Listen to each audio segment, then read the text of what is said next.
Hi again, everybody. I just wanted to finish off what I was doing for the last card here, and I wanted to show you how to make a double bow. So I'm just going to quickly stamp this. So I've placed my my cling stamp there. I've lined it up by looking at the grid and the stamp, and I'm just going to stamp it and then die cut it out. So I'm using Granny Apple Green, and I'm stamping on Granny Apple Green as well. Okay, so let's do that.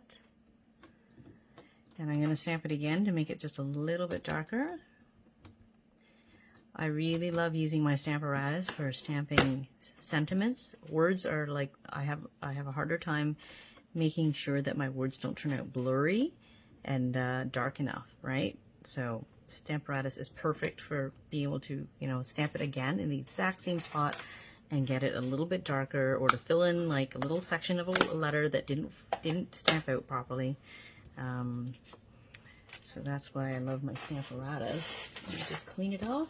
Let's use my chamois, just wet with water.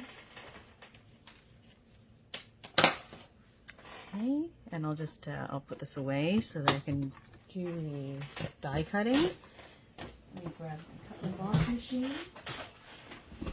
Okay, so there. I'm gonna grab my die. Where did it go? Okay, there it is. Okay, so I'm gonna put it on the right side of the tag because I know that it's gonna be a lot of it's gonna be hidden underneath the flowers. So let's just put it on the right side. And I don't think I have as much room as I did the first card, so let's put it right at the right side. Hard to tell, like this particular stamp is not really straight. Like the S drops below the line, the H drops below the line, so it's hard to line it up and figure out if you've got it straight or not. Okay, there we go.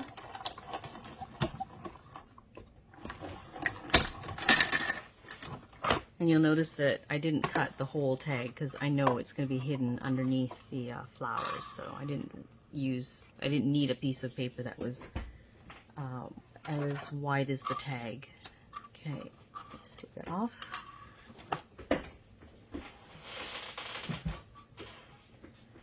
All right, so this will stick underneath. So I really don't need that much even because it's all going to be hidden and I can't get it underneath with the dimensionals in the way. I should have put it underneath. If I had planned it out, I should have put it right at the bottom and the dimensionals would have gone right on top. But in this case, I'm just going to snip off some of it and hopefully we can somehow squeeze it in underneath. See, there's a dimensional in the way there. So I'm going to trim off just a little bit more, I think. Let's try on an angle.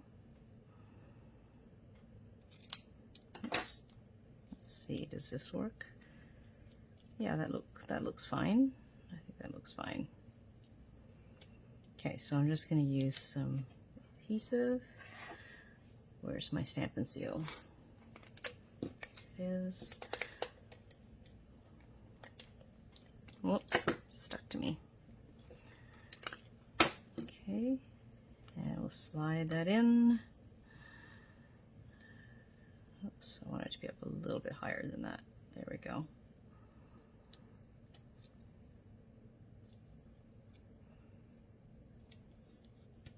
Perfect. All right, now for that bow, I figured it out. It was really easy. I was really close. Okay, so again, lying it flat across my fingers, some of it hanging out so I can pull it tight and adjust the length.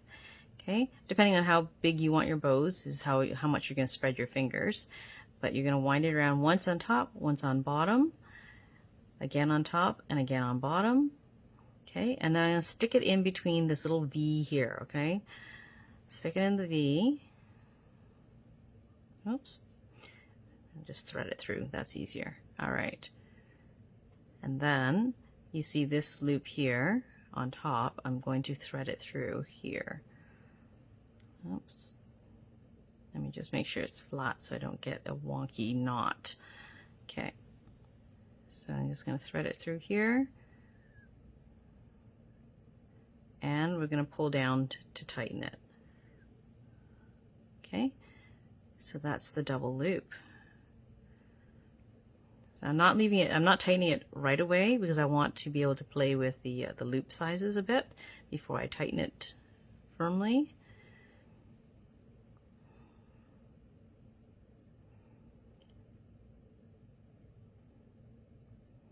Okay.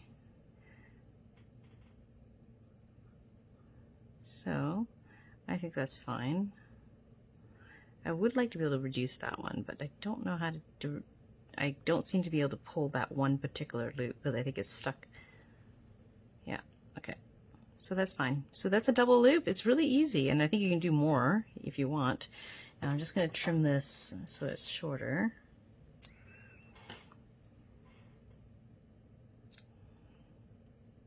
Oops, I forgot to angle this side. There we go. And then I'll find a good spot to put this. I'll just put it here maybe.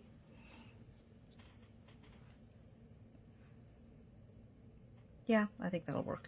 I'm going to put a little glue dot there. There's my glue dots.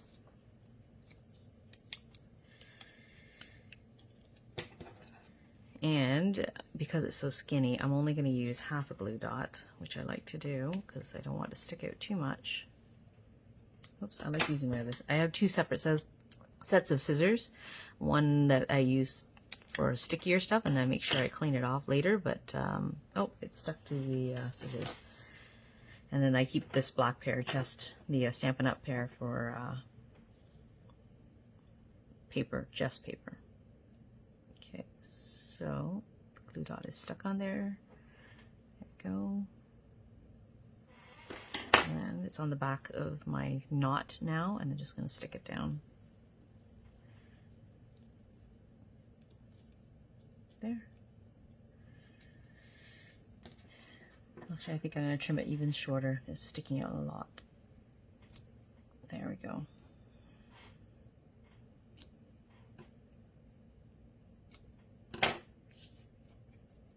Cool.